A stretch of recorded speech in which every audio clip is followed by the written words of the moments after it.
चुनावी पिच पर आजम खान की बैटिंग जारी। क्या बढ़ाएंगे अखिलेश की टेंशन? सपाइयों से ही नहीं गैरों से भी कर रहे मुलाकात। क्या कुछ बड़ा होने वाला है? इरफान सोलंकी से भी आजम खान की मुलाकात। क्या 2027 चुनाव को लेकर हुई दोनों की बात? एक बयान ने कर दिया सब कुछ साफ, आप भी जान लीजिए। फिर एक बार आजम खान ने सियासी माहौल गरमा दिया है, क्योंकि जब से आजम खान जेल से बाहर आए हैं तब से लगातार चुनावी पिच पर बैटिंग करते हुए नजर आ रहे हैं, जिसने सपा खेमे में भी हलचल बढ़ा दी है, क्योंकि आजम खान सपाइयों से ही नहीं बल्कि गैरों से भी मुलाकात कर रहे हैं, जिसकी चर्चा सियासी गलियारों में भी हो रही है। बता दें कि आजम खान लगातार मुलाकातों, शायरियों और बयानों के जरिए वो यूपी की राजनीति का सेंटर पॉइंट बने हुए हैं। दिलचस्प बात यह है कि इस बार आजम सिर्फ सपाइयों से ही नहीं बल्कि गैरों से भी मुलाकात कर रहे हैं, जिससे ये चर्चा तेज है कि क्या आजम खान इस बार कुछ बड़ा तो नहीं करने वाले हैं। दरअसल आजम खान की रिहाई के बाद उनका राजनीतिक मूड साफ तौर पर बदला बदला दिख रहा है। जेल से बाहर आने के बाद उन्होंने पहले अपने पुराने साथियों से मुलाकात का सिलसिला शुरू किया। कासगंज की विधायक नादिरा सुल्तान, मुरादाबाद के नवाब जान, बरेली के शहजिल इस्लाम और कानपुर के पूर्व विधायक इरफान सोलंकी तक उनके यहाँ लगातार नेताओं का आना जाना बढ़ गया है। और अब तो बीजेपी छोड़ चुके स्वामी प्रसाद मौर्य जैसे नेता भी उनसे मिलने पहुंचे हैं। यानी आजम खान इस वक्त सिर्फ सपा के दायरे में नहीं है बल्कि एक व्यापक सियासी रणनीति पर काम कर रहे हैं। सियासी गलियारों में भी ये कहा जा रहा है कि आजम शतरंज की बिसात बिछा चुके हैं और आने वाले महीनों में कई मोहरे बदल सकते हैं। इस बीच उनकी नाराजगी और सियासी संकेत दोनों ही साफ दिखाई दे रहे हैं। सूत्रों के मुताबिक आजम खान अपनी ही पार्टी के सांसद मौलाना मोहिबुल्लाह नदवी से बेहद खफा है, जिसकी वजह मौलाना का सुधार गृह वाला बयान है, जिसने आजम को गहराई तक चोट पहुंचाई। बता दें कि 8 अक्टूबर को जब अखिलेश यादव खुद रामपुर पहुंचे तो दोनों नेताओं के बीच बंद कमरे में लंबी बातचीत हुई, लेकिन बताया जाता है कि सांसद मौलाना मोहिबुल्लाह नदवी भी अखिलेश के साथ रामपुर को गए थे, लेकिन उन्हें अखिलेश ने कहीं रुकवा दिया था।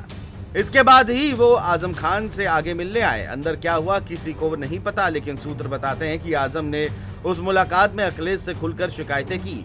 किन नेताओं ने जेल के वक्त उनका साथ छोड़ा, किन नेताओं ने पीठ दिखाई और किसने हमदर्दी का ढोंग रचा, सब कुछ बताया। यही वजह रही कि इस मीटिंग के बाद सपा में अंदरूनी मतभेद की चर्चाएं और तेज हो गई हैं। पार्टी के भीतर अब कई नेता मानते हैं कि आजम का ये दौर आने वाले चुनावी समीकरणों को बदल सकता है।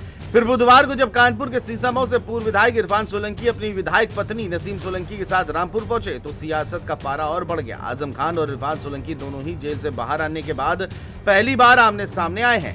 मुलाकात के दौरान आजम ने शायराना अंदाज में कहा, आए गले फसूला लगा लूं तुझे गले, मेरी तरह से तू भी लुटा है बाहर में। आए गुले फसूला लगा लूं तुझे गले, आए गुले फसूला लगा लूं तुझे गले, मेरी तरह से तू भी लुटा है बाहर में। तो बाहर में लुटे हुए लोग कभी आ जाते हैं, अच्छा लगता है। उनके साथ भी बहुत ज्यादती हुई, बहुत अन्याय हुआ, बहुत अपमान हुआ, और ऐसा नहीं है कि खत्म हो गया, तो सब कुछ जारी है।